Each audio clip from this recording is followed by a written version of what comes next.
Diversification अगर हम इसको अच्छे से इंप्लीमेंट कर पाए तो जो हमारा रिटर्न है वो मैक्सिमाइज हो जाते हैं और वहीं पे जो रिस्क है हमारा वो कम से कम होता है। लेकिन मैंने ये देखा है कि जो हम रिटेल इन्वेस्टर होते हैं कहीं ना कहीं ये चीज करने में थोड़ा स्ट्रगल फील करते हैं और इसीलिए एक प्रॉब्लम सॉल्विंग म्यूचुअल फंड में आपके लिए लेकर के आया हूँ जो आपके लिए ये डाइवर्सिफिकेशन वाली इशू भी सॉल्व करेगा, कंसिस्टेंसी के साथ आपके पैसे को कंपाउंड भी कर सकता है, वहीं पे जो रिस्क है वो भी कहीं ना कहीं लो दिखता है। ये जो म्यूचुअल फंड है ये आपका सारा का सारा हेडेक ले लेगा और ये कहीं ना कहीं इतनी मेहनत कर रहा है ताकि आप रिटर्न अच्छा कमा पाओ और ऐसी चीज इस मार्केट में बहुत ही कम देखने को मिलती है।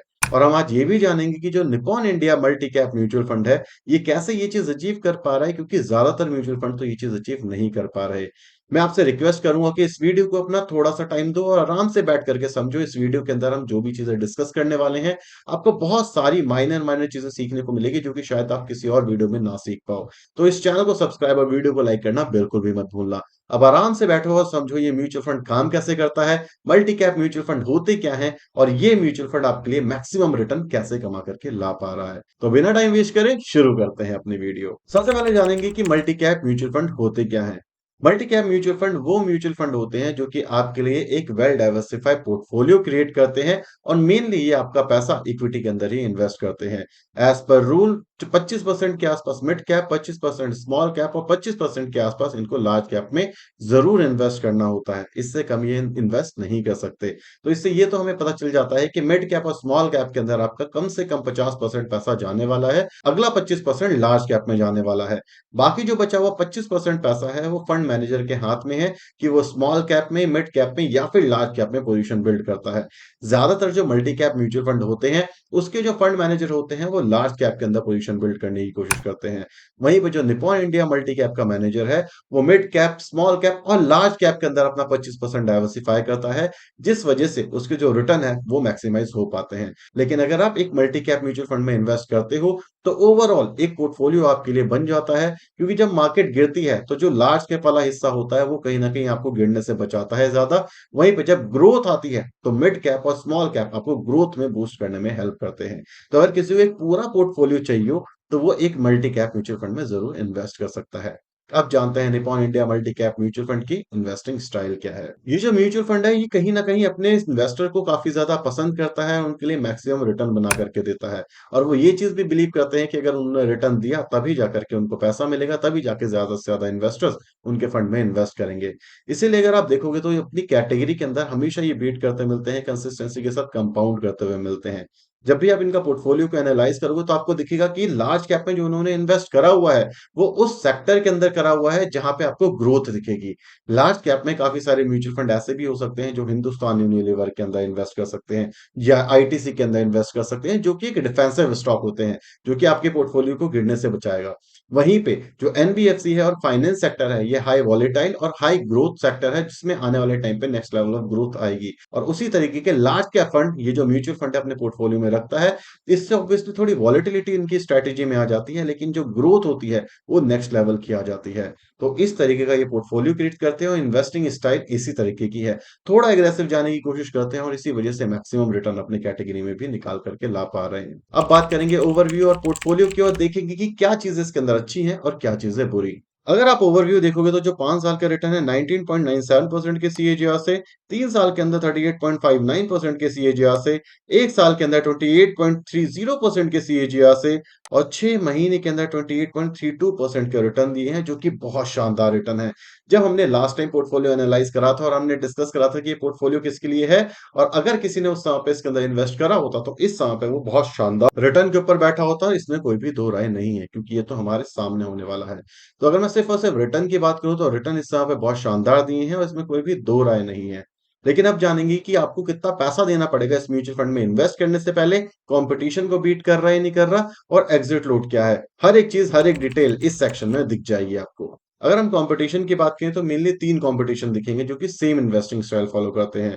पहला है SBI multi cap, ICICI prudential multi cap, HDFC multi cap mutual fund. अगर आप 1 साल के रिटर्न देखते हो तो वहां पे जो जीतता हुआ म्यूचुअल फंड मिलेगा आपको वो है एचडीएफसी मल्टी कैप, 33.69% के रिटर्न दिए हैं और सेकंड नंबर पे आता है हमारा Nippon India multi cap mutual fund.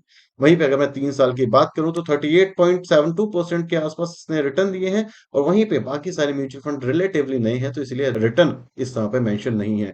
वहीं पे अगर हम लाइफ सीएजीआर की बात करें, तो यहाँ पर एचडीएफसी जीतता हुआ मिलेगा और निप्पॉन जीतता हुआ मिलेगा। इसको हम अच्छे तरीके से कंपेयर नहीं कर सकते, बिकॉज़ जो सारे के सारे दूसरे म्यूचुअल फंड है, वो रिलेटिवली काफ़ी ज़्यादा नए हैं, Nippon India multi cap mutual fund से। तो रिटर्न वाइज़ बात करें और पास्ट एक्सपीरियंस की बात करें, तो यहाँ पे निप्पॉन आसानी से जीतता हुआ मिलता है। अगर हम 1 साल की बात करें, तो वहाँ पे एचडीएफसी ने इसको बीट करा हुआ है। अब बात करेंगे इसके एक्सपेंस रेशियो की। जैसे ही आप स्कीम पे क्लिक करोगे, तो यहाँ पे आपको सारे एक्सपेंस रेशियो देखने को मिलेंगे। तो अगर आप देखते हो, जो सबसे ज़्यादा एक्सपेंस रेशियो है, वो है ICICI prudential multi cap mutual fund का, और जो सेकंड हाईएस्ट एक्सपेंस रेशियो है, वो आपको निप्पॉन इंडिया मल्टी कैप का मिलेगा, जो कि है 0.97 के पास। क्या एक्सपेंस रेशियो हाई है? ऑब्वियसली एक्सपेंस रेशियो हाई है, लेकिन यहाँ पे एक चीज़ और देखनी पड़ेगी कि आप एक सिंगल म्यूचुअल फंड में इन्वेस्ट करोगे, तो आपके रिटर्न मैक्सिमाइज़ हो सकते हैं। लेकिन एक्सपेंस रेशियो हाई है, इसको डिक्लाइन नहीं किया जा सकता, और ये एक मेजर पॉइंट हो सकता है कि जिस वजह से हम इस म्यूचुअल फंड में ना इन्वेस्ट करें, जो कि हम end of the video discuss करेंगे सारी चीजें एनालाइज करने के बाद, कि क्या हमें इन्वेस्ट करना चाहिए या फिर नहीं। लेकिन बाकी पॉइंट्स देखने जरूरी हैं, क्योंकि वहीं से आप कहीं ना कहीं आइडिया लगा पाओगे कि आगे चल करके रिटर्न कितने ज्यादा अच्छे बुरे हो सकते हैं, और उसी के बेसिस पे हम एक डिसीजन बिल्ड करेंगे। अगर हम एग्जिट लोड की बात करें, तो 1% के आसपास एग्जिट लोड आपको देखने को मिलता है, और जो एयूएम है, वो भी आपको अपने कैटेगरी में सबसे बड़ा देखने को मिलेगा एचडीएफसी मल्टी कैप के अंदर। मल्टी कैप कैटेगरी के अंदर अगर एयूएम आपका थोड़ा-सा बड़ा हो भी जाता है, तो एज़ सच मेजर फ़र्क नहीं पड़ता, बिकॉज़ आपके ओवरऑल पोर्टफोलियो का सिर्फ 25% स्मॉल कैप में जाएगा। बाकी सारा का सारा पैसा मिड कैप या फिर लार्ज कैप में जाता है, तो जिससे लिक्विडिटी जो इश्यू आ सकता है, वो नहीं आता। तो ये कोई मेजर दिक्कत नहीं है इसके अंदर। अब बात करेंगे पोर्टफोलियो की, कि कैसे स्टॉक्स इन्होंने सेलेक्ट करे हुए हैं। जैसे ही आप पोर्टफोलियो के अंदर आते हो और एसेट एलोकेशन देखते हो, 99.38% के आसपास इन्होंने इक्विटी में इन्वेस्ट करा हुआ है, और जो कैश होल्ड करा हुआ है, वो है 0.62 के आसपास। कैश इन्होंने बहुत ही माइनर लेवल पे होल्ड करा हुआ है, जो कि एक बहुत ज्यादा अच्छी बात है। जो कैश इन्होंने होल्ड करा हुआ है, इसलिए ही होल्ड करा हुआ है, ताकि आपके और मेरे जैसा अगर कोई रिटेल इन्वेस्टर स्टॉक्स बेचता है और म्यूचुअल फंड बेचता है अपने, तो उसको कैश दे पाए, जो कि एक अच्छी बात है, एक अच्छी स्ट्रैटेजी भी है। वहीं पे मैक्सिमम पैसा लगने की वजह से आपके जो रिटर्न है, वो भी कहीं न कहीं मैक्सिमाइज़ हो जाते हैं। अब बात करेंगे सेक्टर डिस्ट्रीब्यूशन की, क्योंकि एक इंपॉर्टेंट सेक्शन है। सेक्टर डिस्ट्रीब्यूशन में आपको दिखेगा private bank, pharmaceutical, oil and gas, specialised finance, hotel, resort and cruise lines, जो कि एक अच्छे सेक्टर हैं, जो कि एक ग्रोइंग सेक्टर है। प्राइवेट बैंक सेक्टर काफ़ी अच्छा है, ये मेनली लार्ज कैप कंपनियों में इन्वेस्ट करते हैं, जो कि काफ़ी टाइम से नहीं चली हुई हैं। वहीं पे अगर इंटरेस्ट रेट कम होता है, तो सबसे ज़्यादा तेज़ी से जो सेक्टर भागेगा, वो है प्राइवेट बैंक। फार्मास्यूटिकल भी काफ़ी तेज़ी से पिटा हुआ था, जो कि अच्छी खासी रिकवरी अभी कर चुका है, और इस समय पे भी रिकवरी फेज़ के अंदर है। ऑयल एंड गैस अच्छा है, स्पेशलाइज्ड फाइनेंस अच्छा है, और बाकी सारे सेक्टरों के अंदर जो इन्होंने इन्वेस्ट करा हुआ है, बड़ी पोजीशन ली हुई है, वो सारे के सारे सेक्टर ग्रोइंग सेक्टर हैं, जिससे हमें उम्मीद है कि आने वाले 1 साल के अंदर तो इसके रिटर्न और भी ज़्यादा अच्छे होंगे। अब बात करते हैं टॉप होल्डिंग की। करंट होल्डिंग की बात करें, तो सबसे पहले देखिएगा HDFC bank, Linde India, EIH limited, Axis bank, ICICI, Kennametal India, Vesuvius India limited, HDFC asset management company. ये इसके मेजर टॉप होल्डिंग पैटर्न्स के अंदर दिखेंगे। तो आप ये देख सकते हो, जितने भी फाइनेंस सेक्टर के स्टॉक्स हैं, इस समय पर भी अभी अंडर परफॉर्म कर रहे हैं, और इसने इतने अच्छे रिटर्न दिए हैं। आने वाले टाइम पे यही जो स्टॉक्स हैं, ये रिकवरी फेज में जाएंगे और मैक्सिमम रिटर्न बना करके देंगे। एचडीएफसी थोड़ा स्ट्रगल कर रहा है, एचडीएफसी एएमसी थोड़ा सा स्ट्रगल कर रहा है, लेकिन आने वाले टाइम पे ये ग्रुप हमें लगता है बहुत अच्छे रिटर्न दे पाएगा, और इस तरीके के पोर्टफोलियो में ऐसे स्टॉक होना एक अच्छा और एक पॉजिटिव साइन मुझे लगता है होने वाला है। अब बात करेंगे इसके प्रो एंड कॉन्स की, और फिर देखेंगे किसे लेना चाहिए और किसे नहीं। सबसे पहला प्रो मुझे ये लगता है कि इसके जो रिटर्न है, वो बहुत शानदार है, कंसिस्टेंसी के साथ आप आ रहे हैं, जो कि ज्यादातर म्यूचुअल फंड नहीं कर पाते। तो ये चीज एक बहुत प्लस बात है मेरी साइड से इसके लिए। सेकंड चीज, जो भी इनका पोर्टफोलियो डिजाइन है, ये ग्रोथ पोर्टफोलियो है, मतलब लार्ज कैप के अंदर इन्होंने इन्वेस्ट करा हुआ है, लेकिन किसी डिफेंस कंपनी में इन्वेस्ट नहीं करा हुआ, ग्रोथ कंपनी में करा हुआ है, ऐसी कंपनियों में जिसके अंदर आने वाले टाइम पे ग्रो होगा, जो कि है mainly private sector and pharmaceutical sector. Third चीज़ जो मुझे काफ़ी ज़्यादा अच्छी लगी है, कि ये थोड़ा ज़्यादा रिस्क लेने की कोशिश कर रहे हैं। मैक्सिमम पैसा इसका मार्केट के अंदर लगा हुआ है, जो कि 1 से डेढ़ साल के अंदर आपको मैक्सिमम रिटर्न बना करके दे सकता है। अगर मैं नेगेटिव्स की बात करूँ, तो जो सबसे मेजर नेगेटिव लगता है मुझे, वो है एक्सपेंस रेशियो।